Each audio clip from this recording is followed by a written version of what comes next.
Bon, on reprend rapidement. J'allais dire maintenant, la parole est aux citoyens. On a parlé beaucoup des soignants, on a fait parler les soignés, mais ça serait bien que les soignés eux-mêmes s'expriment. Et donc c'est pour ça que je remercie Edgar Clary d'avoir bien accepté de vouloir aborder ce sujet. Il a souhaité appeler son intervention les directives anticipées en acte citoyen. Point d'interrogation. Point d'interrogation. Et il n'y a pas le point d'interrogation sur la convocation, mais j'allais vous en parler. Bon, et bien alors, la parole Voilà. est à vous, Edgar. Merci beaucoup. Je ne sais pas là où vous en êtes, parce qu'il y a quelqu'un qui est intervenu sur le poste.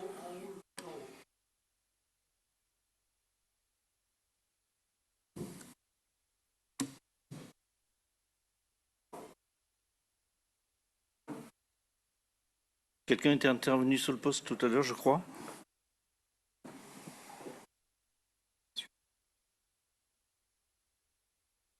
Et après, il suffit que je descende vers la flèche. Ou cliquer sur mais un diaporama, puis je cliquerai là-dessus.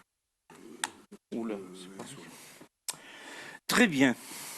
Bon, après cette petite courte pause, je vais d'abord vous préciser dans quel cadre j'interviens. Parce que pour comprendre le cheminement, il faut comprendre qu'est-ce que je fais en fait. Donc je suis en effet responsable usager dans un établissement public et au conseil de surveillance du même établissement public. Mais je suis également personne qualifiée du département de l'Isère, je suis sur Grenoble. Et à ce titre-là, je reçois des saisines de l'ARS qui concernent en général des EHPAD, mais pas toujours. Ça peut venir également d'un citoyen ou d'une citoyenne. Et dans ce cadre-là, évidemment, on a à réfléchir aux solutions. Je rappelle que les personnes qualifiées ne sont pas en les médiations, ils sont simplement en proposition vis-à-vis de l'ARS. Alors, pourquoi j'ai mis un point d'interrogation? C'est que je m'interroge moi-même sur l'acte citoyen. Est-ce qu'un citoyen a le devoir, entre guillemets, de rédiger ses directives anticipées? Alors ça m'interpelle et je voulais vous en faire part et partager avec vous quelques éléments importants. Alors tout d'abord, je vous propose le menu suivant, même si on a mangé depuis un certain temps maintenant. Pourquoi ce questionnement? Comment prévenir un désarroi? Je vais insister sur ce point-là et je remercie d'ailleurs les personnes qui sont intervenues là récemment, juste avant d'ailleurs, sur les personnes de confiance et sur la rédaction des directives anticipées. Je vous expliquerai pourquoi. Les solutions existent et pourtant on ne les applique pas.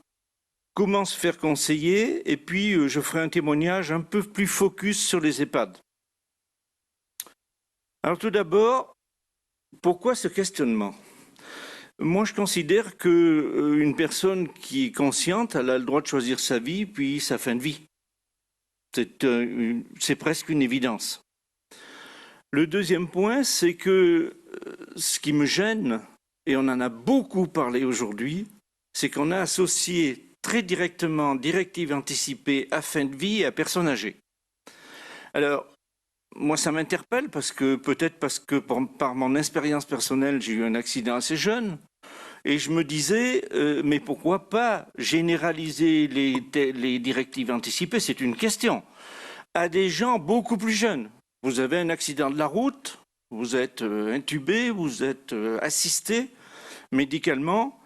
Ça me perturbe et je voulais vous en faire part. Les conséquences sont quelquefois très importantes et quand il y a un accident, il y a deux phénomènes qui se produisent. D'abord, l'événement subi par le patient ou la patiente et par sa famille. Et en plus, il n'y a pas de préparation. C'est quelque chose, quand vous avez une maladie grave et que vous pouvez aller vers la fin de vie, on peut comprendre qu'il y ait une démarche. Mais quand il y a un accident, il n'y a rien. On vous appelle et on vous dit « Ah, votre fils a eu un accident » ou « Votre mère a eu un accident », ainsi de suite. Le dispositif juridique et le formulaire existent, Et pourtant, peu de personnes l'utilisent. Vous l'avez rappelé dans les différentes interventions. Vous avez rappelé, ça me fait penser un peu au don d'organes au départ, et ça me fait penser à ce qui a été évoqué, je crois que c'est ce matin, l'ex-DMP qui est maintenant l'espace de santé, et qui n'est pas forcément très utilisé, mais les gens qui m'ont entendu dans d'autres instances savent bien que je suis très affairé sur ça, parce que en période de Covid, eh bien, quand on n'avait pas de médecin ou sans médecin traitant, c'était quand même intéressant d'avoir l'espace de santé. Alors, on a tout le dispositif, on se dit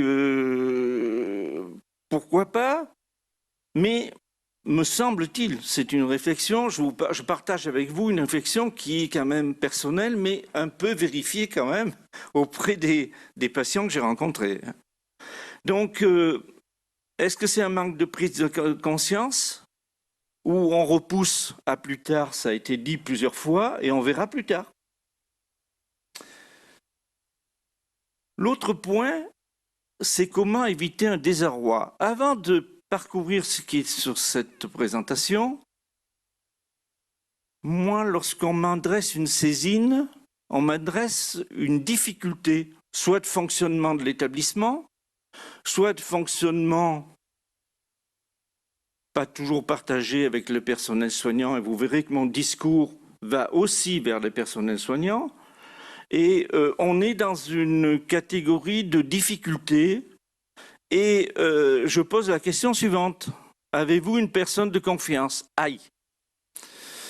J'ose dire aïe parce que récemment, j'ai eu un dossier à instruire pour l'ARS, et le frère, la sœur et les autres sœurs n'étaient pas d'accord.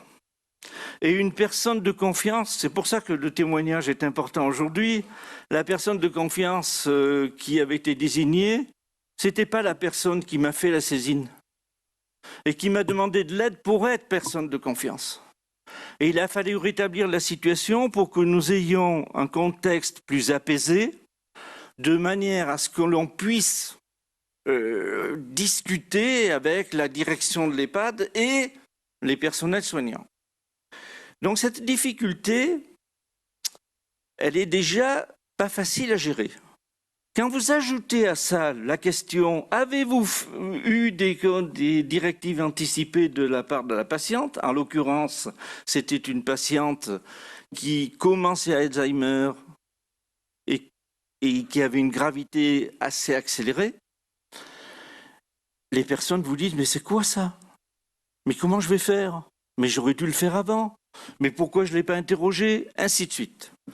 Donc, je dis que le fait de ne rien écrire ou faire écrire procure un sentiment de désarroi. Retenez ce terme, parce que c'est exactement ce que me révèlent les patients ou les familles des patients.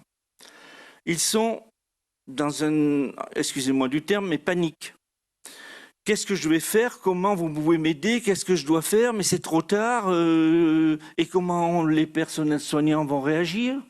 Que va me dire le docteur? Et puis ma famille me reproche de ne pas l'avoir fait avant. C'était le cas de cette personne de confiance. Le deuxième point, c'est que la collégialité est souvent très tardive. Parce que quand vous avez des tiraillements de famille, il faut après ramener dans un contexte apaisé le fonctionnement. La famille vit un sentiment, retenez aussi le terme de culpabilité, pourquoi je ne l'ai pas fait avant? Mais j'ai entendu ma mère ou mon père me parler de ça et de ça, mais j'aurais dû lui faire écrire, j'aurais dû l'écrire, j'aurais dû lui demander de me l'écrire, ainsi de suite. Et vous avez un déchirement qui concerne évidemment les différentes options proposées, la continuité du soin, est-ce que je dois faire débrancher ou laisser brancher, l'acharnement thérapeutique, enfin tout ce qui a été quand même beaucoup évoqué dans la journée. Et ici, il y a beaucoup de personnel soignant, donc vous comprenez ce que je veux dire.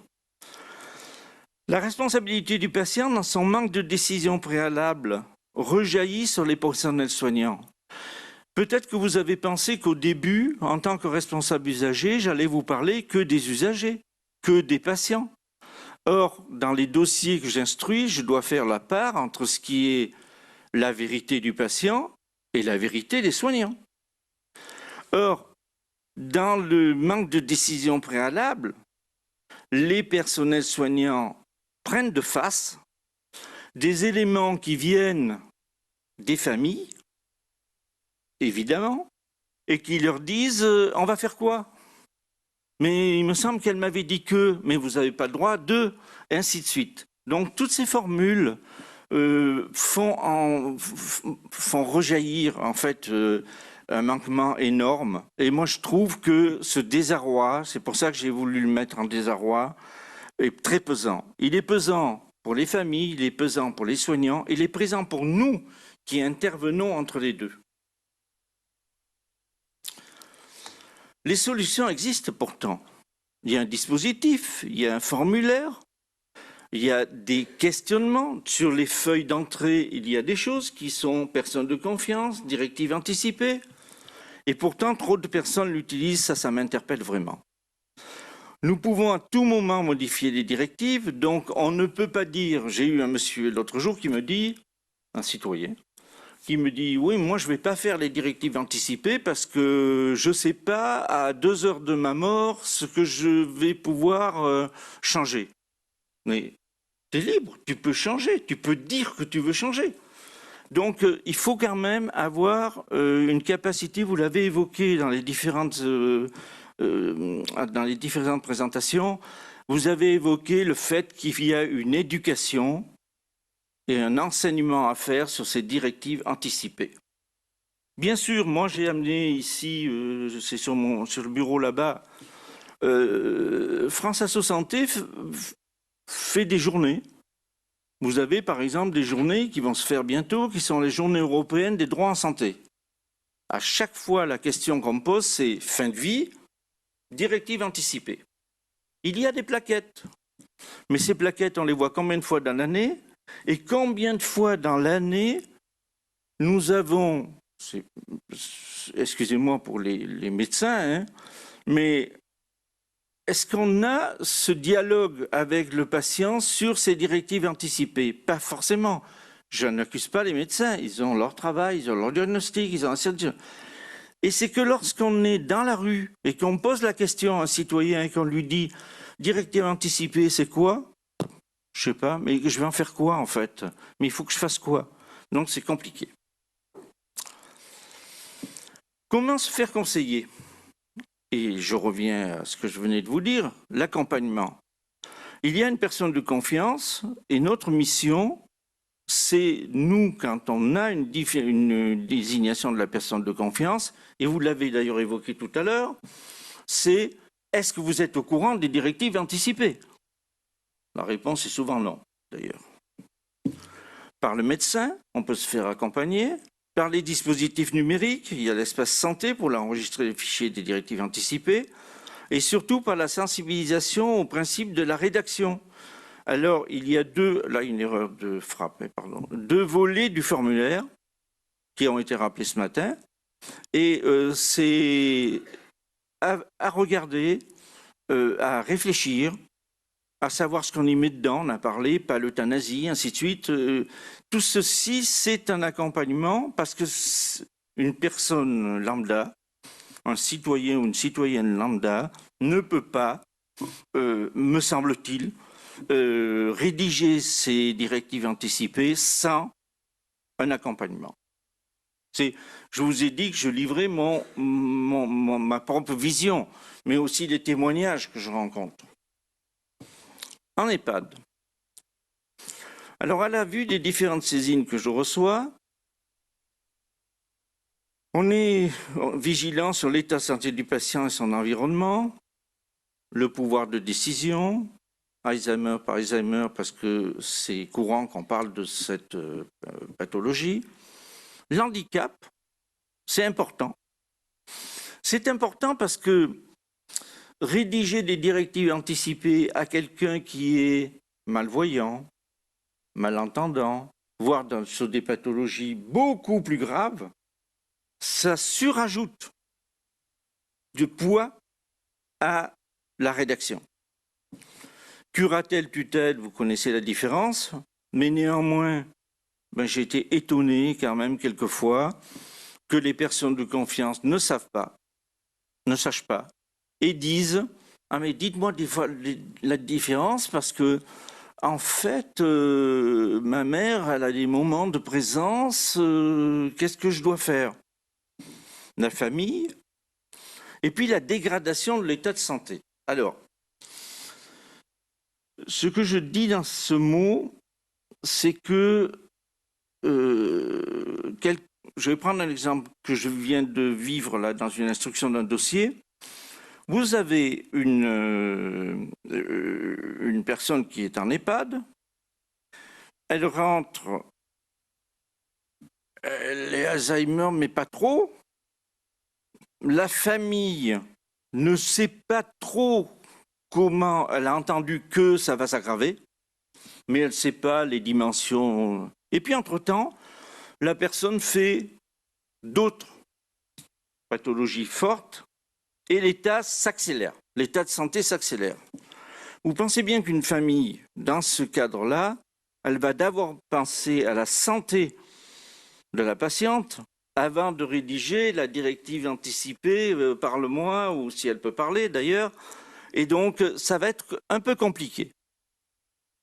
L'évaluation des risques après l'entretien avec la famille, souvent est trop tard, parce qu'il est par manque d'anticipation. Et il faudrait qu'on ait cet aspect d'information fort avec la famille pour leur dire, voilà, je vous le dis, votre mère, ça va s'accélérer très vite. On lui donne tant de temps. Est-ce que vous avez prévu des choses? D'accord? Et pouvoir anticiper, et pouvoir éventuellement, avec la personne de confiance d'ailleurs, qui est quelquefois un membre de la famille, mais pas forcément, essayer de rédiger ces directives anticipées. L'évaluation du poids supporté par la famille sur les décisions, c'est énorme. Je vous en ai parlé et c'est le cœur qui parle là. Je vois ces familles complètement désemparées. Désemparées parce que d'un côté, ils vont voir plusieurs fois par jour le patient ou la patiente. En même temps, ils ont tout l'administratif et en même temps, ils essaient de se projeter dans l'avenir sans savoir ce que va être l'avenir, bien sûr. D'accord? Le témoignage des EHPAD. Alors, c'est vrai que dans les 6 dernières saisines que j'ai eues, c'était particulièrement dans les EHPAD. On nous dit que la prise de conscience est trop tardive.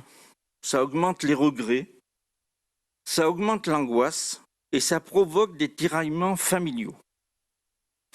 Et ça, c'est à retenir. Parce que quand une direction d'EHPAD ou les cadres santé de l'EHPAD nous disent ça, ça veut dire qu'eux-mêmes, les cadres de santé qui interviennent, sont pris dans une espèce d'étau entre bien soigner la personne qui vient de rentrer, la famille qui est dans un tiraillement souvent très excessif, il faut le savoir, et qui derrière ne sait pas comment elle va concilier ça. Et qu'est-ce qui se passe? Entre-temps, on reçoit une saisine de la famille. Et c'est pour ça que dans cette saisine, j'aime bien parler avec les deux parties.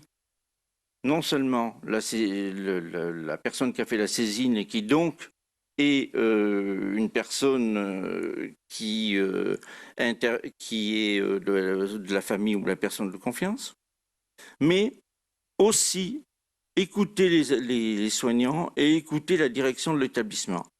Vous connaissez comme moi les différentes directions d'EHPAD. Hein.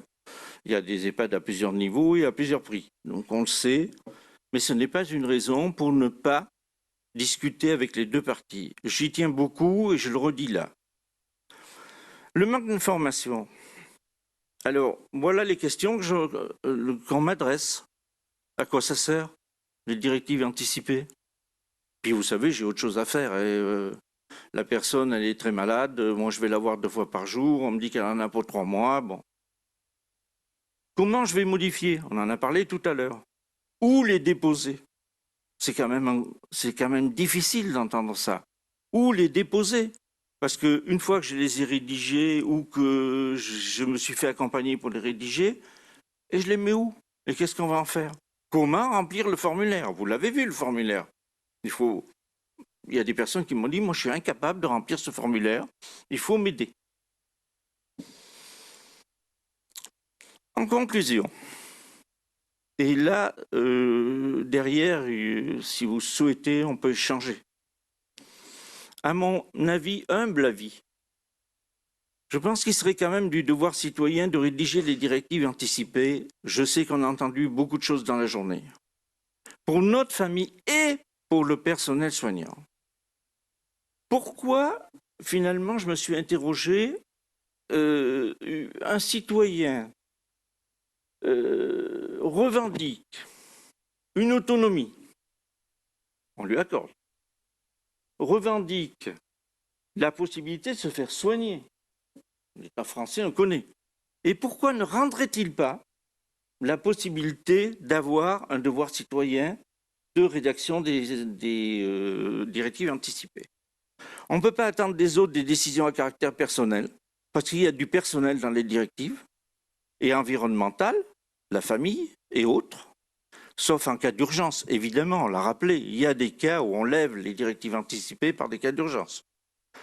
Nous réclamons le respect de l'autonomie du patient et nous n'appliquons pas à nous-mêmes le pouvoir des décisions. Je trouve ça surprenant dans le comportement. J'ai fini de camper le sujet. Vous avez bien compris que je suis passionné parce que je vis dans les dossiers et parce que je vis sur le terrain, mais je suis prêt à échanger avec vous. Voilà.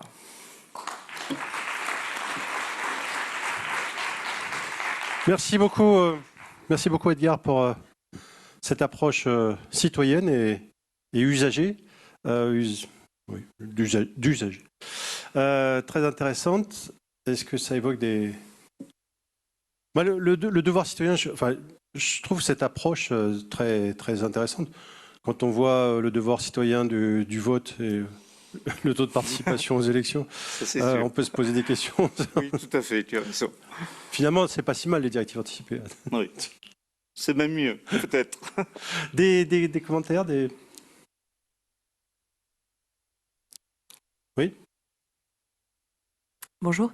Bonjour. Vous avez relevé cet après-midi à juste titre le poids qui pèse sur les équipes, notamment soignantes, de la responsabilité, puisqu'ils connaissent, ils sont plus proches des personnes accompagnées. Et c'est vrai qu'on a parfois le cas où on nous demande une personne de confiance et où les personnes accompagnées n'ont pas forcément de proches. Et dans ce cas, que faire? C'est-à-dire... on est avec des professionnels qui ont des horaires de travail et qui ne pourront pas forcément répondre au milieu de la nuit s'il y a une urgence. Et on se retrouve parfois dans des situations où on ne sait pas qui désigner en tant que personne de confiance. Et la personne, donc je parle pour des personnes avec des troubles de la déficience intellectuelle, qui n'ont pas pu forcément verbaliser qui ils souhaitaient positionner sur ce rôle-là. Et c'est un peu complexe. Alors, évidemment, vous avez compris le sens de ma présentation. Vous savez, quand j'ai pris ces postes de personnel qualifié, on m'a dit « tu vas avoir de saisine des usagers ». Donc, allez, je vais le faire, mais c'est ma façon de faire. Tape sur les soignants, tape sur la direction, ça va pas, voilà. Donc, vous avez compris le message et c'est pour ça que je suis très content de voir votre témoignage. Maintenant, la responsabilité qu'on a en tant que citoyen d'emmener les personnels soignants sur un chemin qui est tortueux me gêne. Parce que je me dis que si on avait opéré et si on avait pu prévoir des choses, on n'en serait pas au point de tension. J'emploie le terme de tension parce que c'est les tensions que j'ai à gérer. Des tensions énormes. Comme je vous ai dit au début, je ne suis pas missionné dans le cadre d'une conciliation. Mais par contre, j'ai demandé à l'ARS de faire des conciliations par des organismes indépendants. Et ça, c'est important, vous pouvez le noter. Quand il y a une tension énorme entre les personnels de santé, les cadres de santé, les patients, la famille, ainsi de suite. Il faut trouver des solutions. Et pour trouver des solutions, je propose, et il accepte, à l'ARS de prendre, par exemple, une personne indépendante qui va intervenir pour faire diminuer la tension et l'apaisement.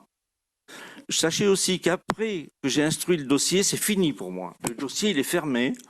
Mais il y a des familles qui souhaitent que je continue à dialoguer avec eux. Je le fais, mais dans un cadre personnel, pas dans un cadre instruit public. Merci pour le témoignage. Vous avez bien compris ce que je veux dire sur les soignants. Mais après, par rapport à votre question, ce poids de la responsabilité et de la culpabilité, les gars, on en a très bien parlé, c'est énorme, la culpabilité. Énorme. Il ne faut pas non plus que ce soit en sens inverse. Moi, j'ai vu des équipes soignantes, médicales ou paramédicales, faire porter la charge à la famille et aux proches d'une décision d'arrêt de traitement, etc.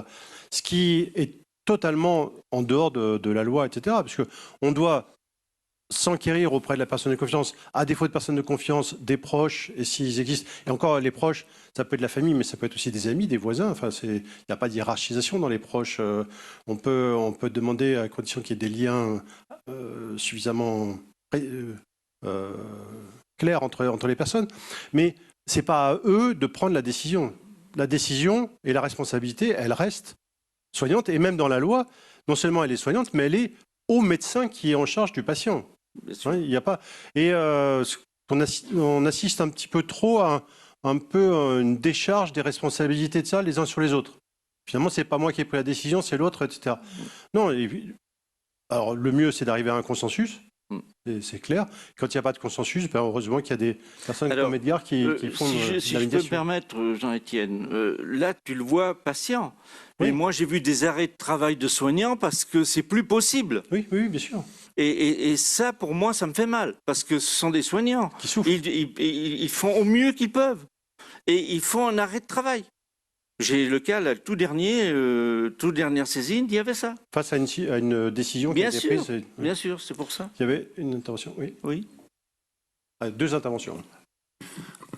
Oui, je ne sais pas si c'est vraiment dans le contexte de l'EHPAD, mais de manière générale, moi je suis aumônier et ce que j'ai rencontré souvent je mélange pas le côté accompagnement spirituel du côté accompagnement médical, mais ce que j'ai remarqué parfois, c'est qu'il y a une certaine détresse des personnes, des personnes en souffrance, du fait qu'il y a beaucoup de changements de médecins, ils passent d'un médecin à l'autre.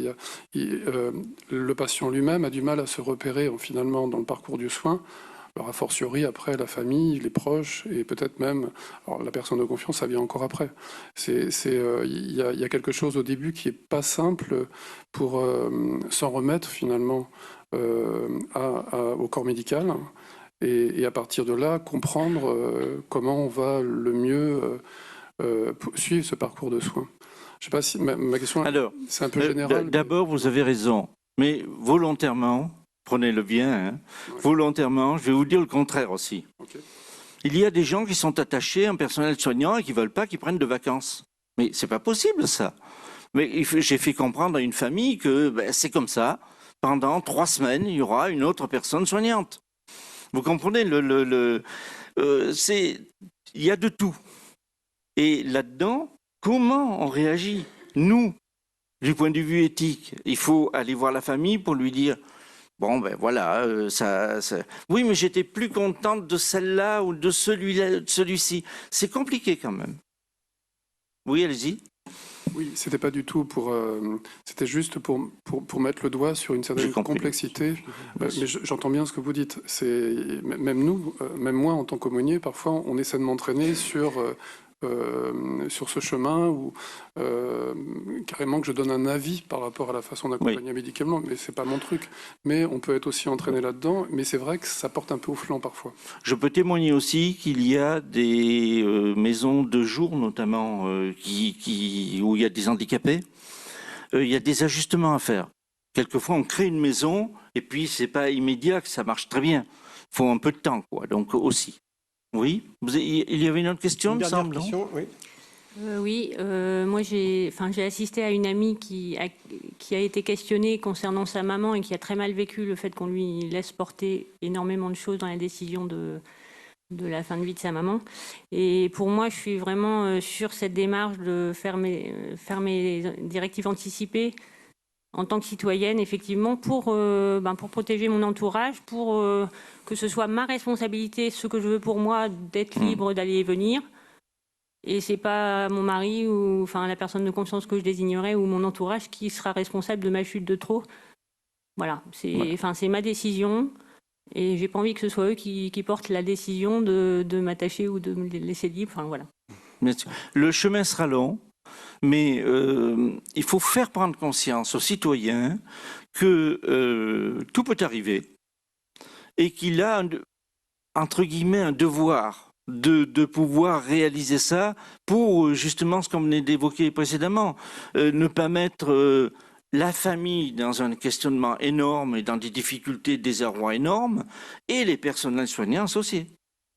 Ouais. Enfin, juste pour compléter, ça n'empêche pas quand même d'en parler à sa famille, etc. avant. Ça évite des fois... parce que moi, j'ai eu des familles qui découvraient les directives anticipées de leurs proches et qui n'étaient pas d'accord affectivement avec. Donc, très bien. Merci beaucoup, Edgar. Merci à vous. Bon, on va aborder la dernière conférence de la journée sur un aspect qui est à la fois complémentaire et qui... on en a parlé un tout petit peu ce matin avec nos psychologues. Et donc, c'est Pascal Vassal qui est co-directrice de l'espace régional sur Saint-Étienne et responsable des soins palliatifs et qui va nous parler de la traduction, c'est ça, la planification des soins, anticiper des soins par rapport à l'évolution et à l'évolutivité d'une maladie. Pascal, merci beaucoup. Merci de m'avoir laissé la parole. C'est une lourde tâche parce que c'est la fin et vous êtes tous bien fatigués. Donc je vais essayer d'être un peu rapide et puis pas trop vous ennuyer. Donc comme vous me connaissez bien, j'ai mis mes coquelicots parce que c'est toujours la vulnérabilité de la personne et la beauté aussi de la personne. Donc on ne change pas une équipe qui gagne. Alors moi je vais vous parler de l'Advanced Care Planning ou le plan personnalisé d'accompagnement, c'est-à-dire comment recueillir et transmettre la parole du patient. Et ça me paraît vraiment fondamental et ça complète vraiment la journée parce que j'ai l'impression que c'est une ouverture par rapport aux directives anticipées et c'est aller plus loin dans ces directives anticipées. Alors le contexte, bon, il y a une importance, on l'a vu toute la journée, du respect de la parole du patient qui présente une maladie grave, évolutive voire terminale. Et il y a 80-90% des citoyens en bonne santé qui demandent une égalisation de l'aide à mourir. Alors pourquoi ? Parce qu'ils ont peur. Ils refusent une médecine sans âme. Je crois qu'ils ont peur de souffrir ou de devoir souffrir. Ils ont peur de n'être pas écoutés et ils ont peur d'une obstination déraisonnable. Ça me paraît fondamental et on a des réponses à donner au-delà du suicide médicalement assisté. Je pense qu'on peut répondre à toutes ces peurs et accompagner les gens jusqu'à la fin, justement par cette écoute qu'on a de ces personnes dans leurs paroles et ce qu'ils ont à nous dire.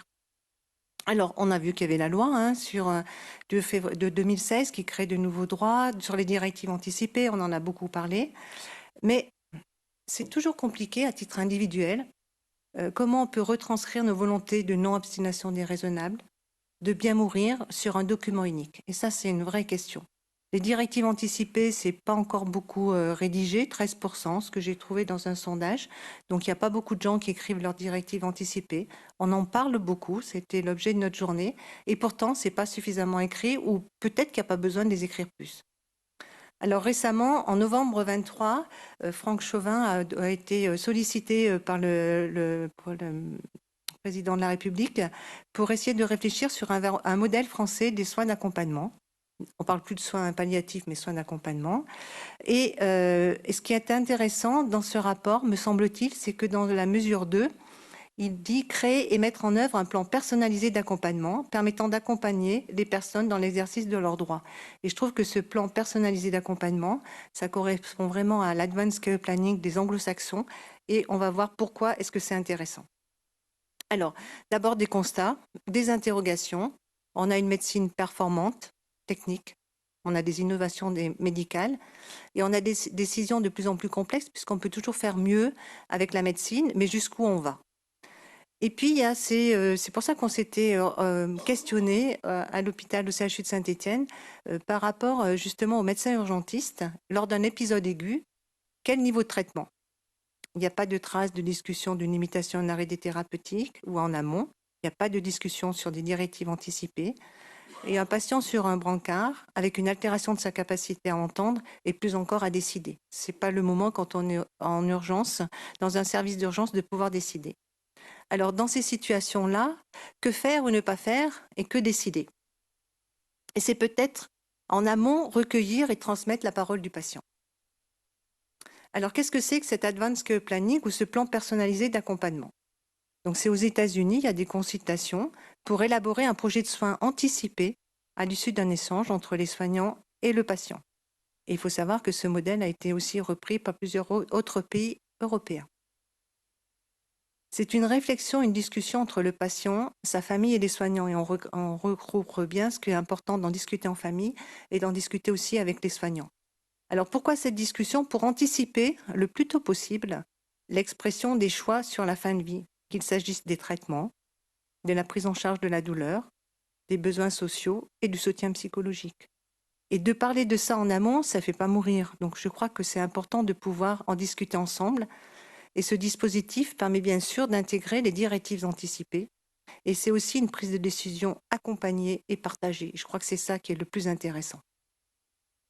Alors, donc pourquoi cet Advanced Care Planning? Donc ça parler avec le patient de sa fin de vie lui permet d'être assuré du respect de sa dignité, de ses valeurs personnelles, culturelles et religieuses, de sa parole et du traitement et soins conformes à ses souhaits. Je crois que c'est important, on est tous, mettre en maîtrise de sa vie et beaucoup de personnes ont envie de la maîtriser jusqu'à la fin et bien au-delà quand ils pourront plus parler. Et c'est pour ça que c'est intéressant d'en parler bien en amont. Il y a une méconnaissance par un grand nombre de personnes de confiance du point de vue du patient. On a bien vu que la personne de confiance, elle ne savait pas toujours la parole, qu'est-ce que le patient voulait, donc ça aussi. Et peut-être que ça permettrait aussi une diminution des soins agressifs, puisqu'on va vraiment trop loin parfois dans certains soins, et évidemment des coûts. Mais ce n'est pas l'objet. Alors quand il faut parler de cet Advanced Care Planning ou de ce plan personnalisé d'accompagnement dans un continuum, lors de diagnostic et traitement d'une maladie grave, évolutive, lors du diagnostic d'une maladie chronique et un changement d'un état clinique. Parce qu'il faut savoir que maintenant, tout ce qui est les pathologies, même cancéreuses, ça devient des maladies chroniques et qui évoluent sur de nombreuses années. Et donc, il faut savoir aussi en parler avec le patient, mais dans ce continuum-là. Alors, c'est qui est-ce qui peut en parler? C'est tous les médecins, oncologues, gériatres, neurologues. On a vu l'exemple d'une sclérose latérale amyotrophique, pneumologues, néphrologues, etc., médecins traitants. Mais il y a des barrières et des obstacles par rapport à discuter de cette fin de vie ou de cette évolution avec le patient. Pourquoi ces barrières? C'est d'abord la réticence des médecins. Malaise de discuter de la fin de la vie et de la mort. C'est toujours difficile avec un patient de parler de sa fin de vie, de parler de sa mort. Les oncologues ont du mal, justement, au fur et à mesure, ils proposent beaucoup de protocoles, de chimiothérapie, plusieurs cures, etc. Ils ont toujours quelque chose à proposer et du coup, de ce fait, ils n'arrivent pas à parler de peut-être qu'à un moment donné, il n'y aura pas de traitement et peut-être qu'à un moment donné, il faudrait savoir ce que le patient souhaite. Et ça, je crois que c'est très difficile pour les médecins. Il y a bien sûr une contrainte des horaires, crainte des répercussions judiciaires et qui doit évoquer justement cet Advanced Care Planning avec le patient. Du côté de la société, c'est pareil, on a vu que c'était un problème sociétal, comme nous disait Élodie ce matin. C'est un processus qui ne les concerne pas. Processus pour les gens très malades et mourants, donc ça ne nous concerne pas puisque nous ne sommes pas malades ni mourants, a priori. Et une non-compréhension de la complexité de cette décision en fin de vie. Alors, un modèle à la française ou un nouveau paradigme. Donc, par rapport, j'ai accompagné un patient dans une situation clinique. C'est un monsieur de 52 ans qui était divorcé, qui avait une amie de fils. Il avait de gros antécédents puisqu'il avait un myélome, une insuffisance rénale sévère et une amylose évolutive. Et son histoire, c'est au mois de juin, il était venu en unité de soins palliatifs pour adaptation d'un traitement antalgique. En septembre, il a été hospitalisé 2 fois en urgence pour des saignements et une gêne respiratoire par une macrogrossie du fait de son amylose, il saignait. En octobre, l'équipe mobile a été appelée, progression de l'amylose, jusqu'où va-t-on dans la prise en charge? Gastrostomie, trachéotomie. On a fait une réunion pluridisciplinaire, discussion, et ça c'est intéressant, et information avec le patient et son ami. Et ce patient a dit qu'il acceptait l'intervention de l'hémostase, mais qu'il refusait et la gastrostomie et la trachéotomie. 6 mois plus tard, ce patient présentait une altération de l'état général, une asthénie, un amaigrissement, des troubles digestifs et montrait un os préfracturaire sur la hanche. Est-ce qu'il fallait mettre une prothèse totale de hanche ou pas, d'une façon préventive? Là encore, nous avons fait une réunion pluridisciplinaire par une procédure collégiale. Alors, ce qui est intéressant à dire, c'est que la procédure collégiale, on est tous ensemble, soignants, médecins, pour discuter d'une décision. Mais en fait, la décision, elle restera du côté médical. Et c'est le médecin qui porte la décision. Et même avec l'avis de la famille, ce n'est pas l'avis qui doit se sentir coupable d'avoir pris cette décision, mais c'est bien le médecin qui s'engage et qui a la responsabilité de cette décision. Le patient souhaite réfléchir. Il est ensuite hospitalisé dans notre unité de soins palliatifs. Il est muté en chirurgie pour la pose de cette prothèse du col fémoral. Il persiste des troubles digestifs. Ensuite, du fait de son insuffisance rénale, il est muté en néphrologie.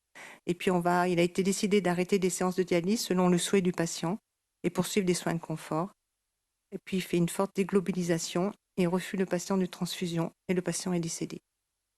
Alors, pourquoi cette histoire? Parce que je trouve que c'est vraiment là où on a pu utiliser le plan personnalisé, sans connaître, évidemment, le plan personnalisé d'accompagnement. On a pu élaborer d'une discussion, une réflexion, un accompagnement. Ça a duré 11 mois. On a pu réfléchir sur le plan éthique par ces procédures collégiales. Et je crois que vraiment, cette procédure collégiale, elle est vraiment à utiliser vraiment chaque fois qu'il y a une décision. On ne peut pas, un médecin tout seul, prendre la décision. Et puis, il faut que ces décisions, elles soient comprises par tout le monde pour qu'elles soient portées par tout le monde, par l'équipe soignante. Et je crois que c'est vraiment fondamental que cette procédure collégiale, donc à propos de la gastrostomie, de la trachéotomie, de l'intervention chirurgicale et de l'arrêt de la dialyse. Et ainsi, nous avons cheminé avec le patient et sa famille durant 11 mois. Et chaque fois, bien sûr, qu'on évoquait aussi la mort avec le patient. Et il y avait aussi important, une traçabilité dans le dossier. Donc, ce nouveau paradigme dans ce nouveau paradigme, on va développer beaucoup l'autonomie. Et je crois que c'est très important que cette capacité-là du patient, de chaque homme, dans la sollicitude et avec les autres. Le patient, il ne peut pas être autonome tout seul. Il est autonome justement parce qu'on est dans cette sollicitude-là, dans cette rencontre-là qu'on en a avec le patient et avec les autres. Donc, on développe l'autonomie.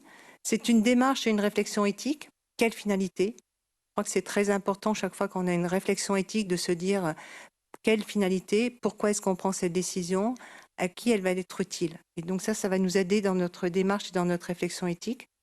On va anticiper aussi, qui va être le fil conducteur. Et il y a aussi une responsabilité de chacun dans le sens de répondre d'eux. Emmanuel Lévinas nous dit, dès lors qu'autrui me regarde, j'en suis responsable. Et je crois que c'est vraiment aussi important de comprendre ça. Et il va se créer une vraie relation de confiance entre le patient et les soignants. Et pour terminer, conclusion et perspective, parce que c'est vraiment, je pense que c'est cette dernière intervention sur ce plan personnalisé d'accompagnement, c'est ce qui va nous porter, va nous donner des perspectives pour accompagner au mieux les patients. Alors pourquoi? Parce qu'on crée une relation de confiance. Et ça paraît fondamental si on veut accompagner le patient et si on veut l'aider dans sa fin de vie, d'être présent et de cheminer avec lui. Et ça ne peut pas être sur une seule relation, une seule rencontre. Et c'est vraiment un cheminement qu'on peut avoir avec le patient.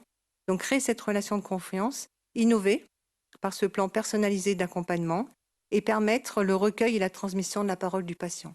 Je crois que ça, c'est fondamental que de pouvoir transmettre cette parole du patient.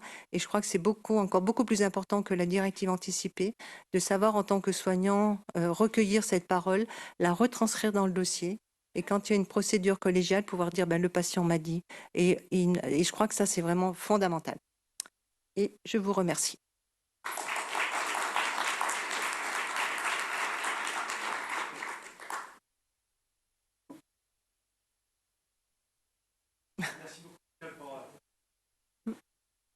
Pour cette intervention rapide, vivante, pour les gens fatigués. Voilà. C'était ma mission.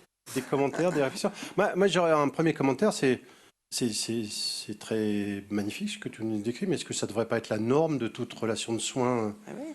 Parce que, je ne sais pas, Est-ce qu'il faut lui donner un nom d'un paradigme ou, enfin, pour moi, tous les soins devraient se passer comme ça. Enfin.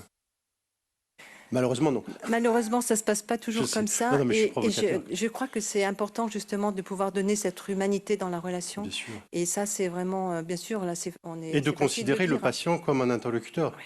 Le nombre de fois où nous, on est appelés pour des avis éthiques dans des services, et on dit, mais est-ce que vous avez demandé au patient son avis?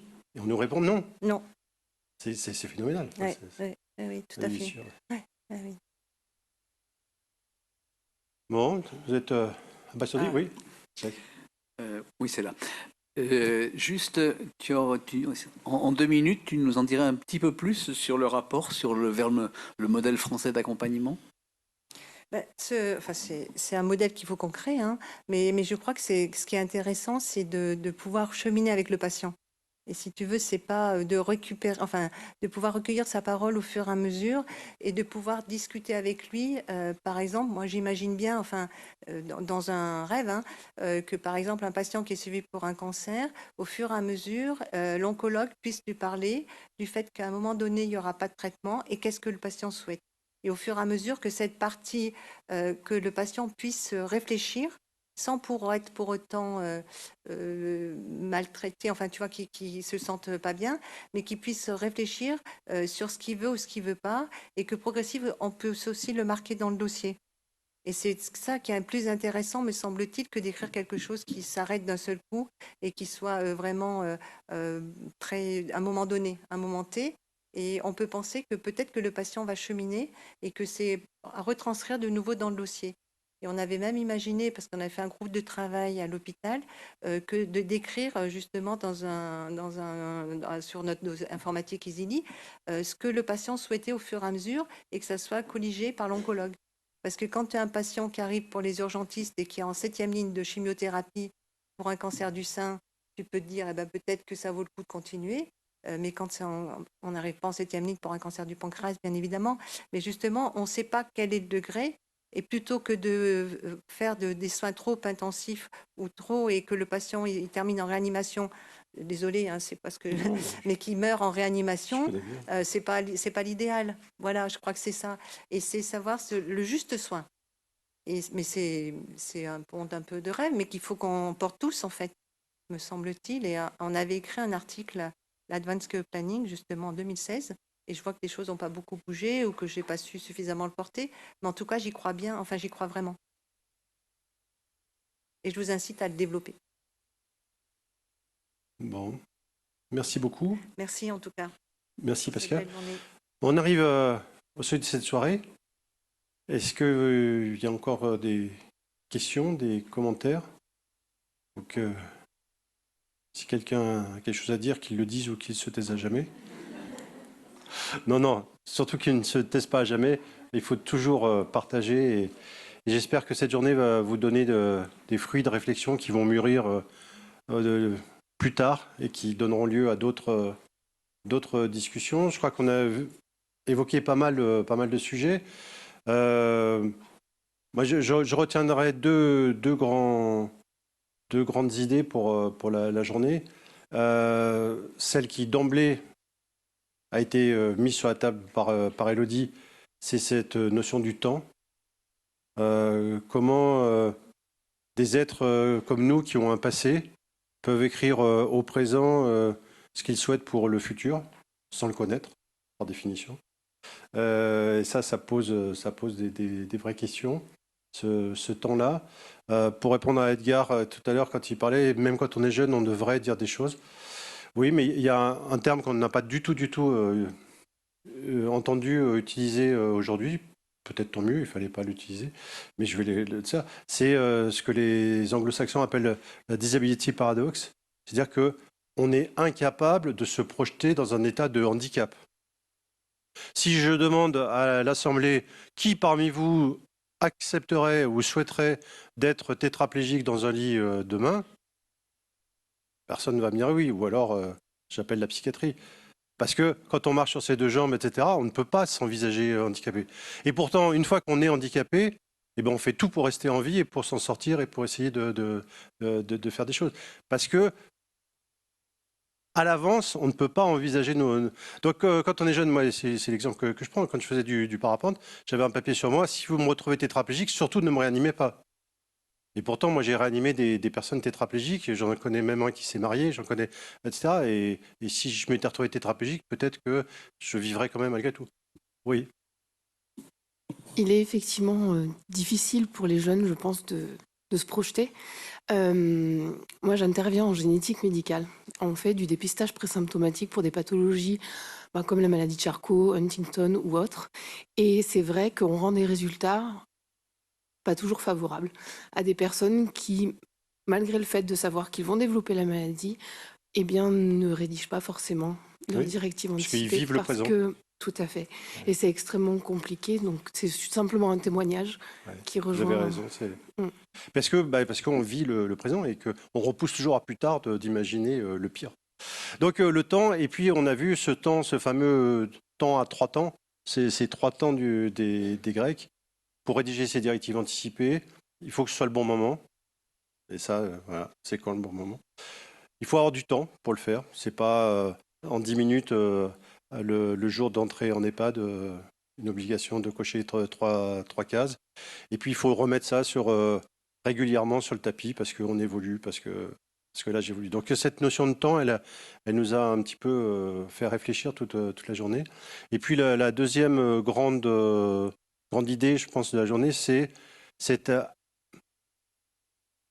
acculturation ou pédagogie, je ne sais pas, ou simplement de changer notre façon de penser, notre philosophie de vie dans notre société et de savoir aborder le sujet de la mort avec sérénité, avec, pas enthousiasme, parce qu'on ne peut jamais en parler avec enthousiasme, ça paraît normal, mais pouvoir être capable d'en parler pour soi, d'en parler avec les autres, d'aider les autres à en parler, de recueillir, et ça devrait être quelque chose de pas de permanent, parce qu'heureusement, on ne vit pas en permanence avec cette idée. Heureusement, la vie est plus importante, et on l'a bien vu, les directives anticipées, elles doivent être des directives de vie et pas des directives de mort, et elles doivent dire nos souhaits, nos envies, nos plaisirs, et voilà.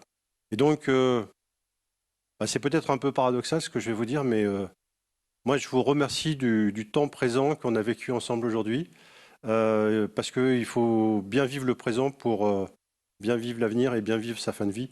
C'est parce qu'on vit bien maintenant qu'on vivra bien notre fin de vie. Donc, je vous souhaite non pas une bonne fin de vie, mais je vous souhaite une bonne fin de journée, un excellent retour. Je voudrais tous vous remercier pour votre participation aujourd'hui. Je voudrais remercier tous les intervenants qui nous ont fait des topos extrêmement enrichissants. Remercier les chevilles ouvrières de l'espace régional. Christine Fertier, qui depuis Lyon a managé de maintenir l'organisation de cette journée. Éric Laporte, qui a été extraordinaire pour tout.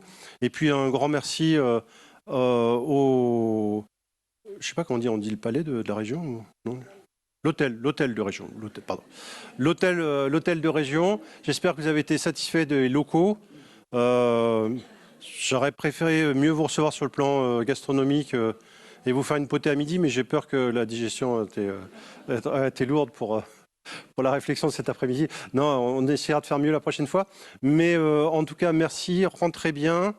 Et puis, merci pour Monsieur Duval qui a fait tout l'aspect logistique de la salle et l'enregistrement que vous avez vu projeté derrière et qui sera sur le site si vous voulez le revoir, si vous voulez dire à des personnes d'aller le voir sur le site de l'ERERA, ça sans problème. Et puis, je vous redis... Je vous redis, j'ai besoin de votre aide, Christine. Les automnales, la date, c'est le 9 novembre 7 novembre. 7 novembre. Et donc, rendez-vous pour les automnales qui seront le 7, 8 et 9 novembre. 6, 7, 8 novembre, désolé. Je suis pas à jour dans mon calendrier. C'est un problème de temps. Donc les 6, 7, 8 novembre, ayant pour thème l'éthique et le management, se développer sur différents aspects. Et puis on fêtera aussi les 20 ans des espaces régionaux en bonne et due forme à l'Espace Lumière à Lyon. Merci beaucoup à tous. à tous et à très bientôt. Je vous rappelle, il doit rester quelques jus de fruits et n'hésitez pas à vous servir si vous voulez pour la route ou pour le goûter. Une fois de plus, si des personnes, vous avez vu que de temps en temps la salle était prise, si des personnes refusaient absolument d'apparaître sur les images du site internet, faites-vous connaître. Qu'est-ce qu'il y avait encore comme... Et puis n'oubliez pas de remplir vos feuilles d'évaluation qui sont importantes pour s'améliorer et faire mieux la prochaine fois. Il y a